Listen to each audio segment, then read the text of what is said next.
Quoi l'histoire du carnet de santé? Je suis sûr que vous savez. Alors, autrefois, c'était pas un carnet de santé. Ça s'appelle le livret de l'enfant. Et c'est un médecin de Montpellier qui a créé ça en 1868. Donc, c'est pas récent. Ah oui, non, c'est pas tout jeune. Il est peut-être temps de changer. Merci d'être là, les filles. Mais c'est pas lui qui le remplissait. Il demandait aux mamans.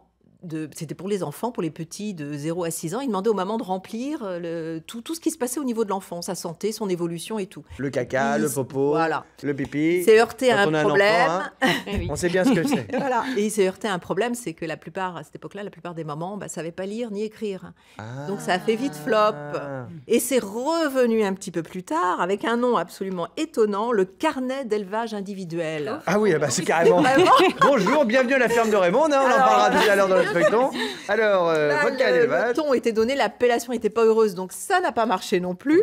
Donc il faudra attendre Louise Hervieux, qui était une Normande en 1878. C'est pour ça que elle est née à Lens. Je voulais en venir là, évidemment, et dire que ça venait de Allô. Voilà, et elle a appelé ça donc le livret de santé, et elle a décrété que c'était pas que pour les enfants, c'était pour les adultes, que ça devait les suivre toute leur vie.